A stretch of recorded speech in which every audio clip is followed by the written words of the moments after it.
جو آپ میں سے سٹینڈ لیتا جاتا ہے، انصاف کے لیے کھڑا ہوتا ہے، لوگوں کی آزادی کے لیے، لوگ اس کو ہمیشہ یاد رکھیں گے.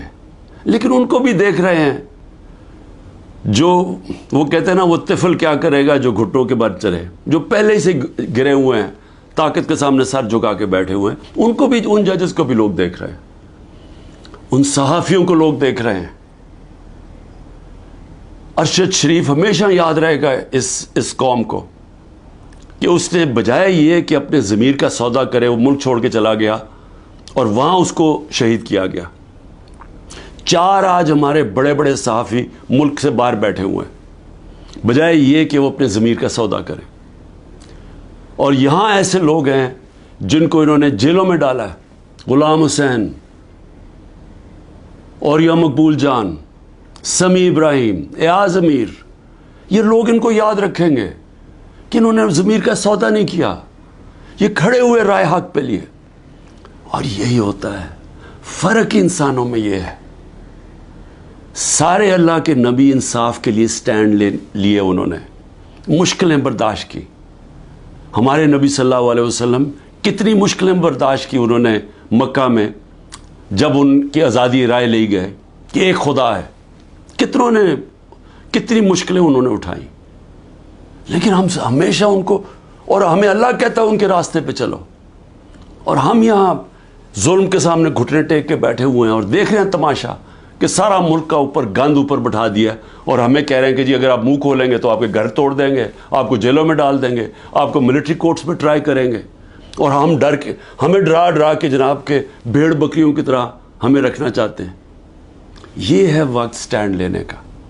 اور میں سب سے زیادہ آخر میں اپنی پارٹی کا، کہ میری پارٹی کا یہ مشکل وقت جو آیا، ایک طرح میں اللہ کا شکر کرتا ہوں کہ مجھے پہلی دفعہ نظر آیا اپنے لوگوں کا کہ کون کتنے پانی میں تھا، کس کا کتنا نظریہ تھا، کون اپرچونسٹ تھے، اور جن کو میں بالکل نہیں سمجھ رہا تھا کہ وہ ایسے سٹینڈ لینے کے قابل ہیں، کھڑے ہو گئے. وہ مشکل وقت کے سامنے کھڑے ہو گئے.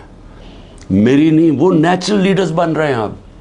اور انشاءاللہ اس پارٹی میں الیکشن کرواؤں گا پہلے موقع پہ. نیشنل لیڈرشپ، نیچرل ہماری پولیٹیکل لیڈرشپ نکلے گی، اور یہ ہوگی انشاءاللہ وہ اصل تحریک انصاف جو اس ملک کے اندر، جو 27 سال پہلے میں نکلا تھا، انصاف کا، عدل اور انصاف اس ملک میں سب سے پہلے قائم کریں گے، پھر یہ ملک خوشحال ہوگا. وہ انشاءاللہ وہ لیڈرشپ نکل رہی ہے. پاکستان زندہ باد.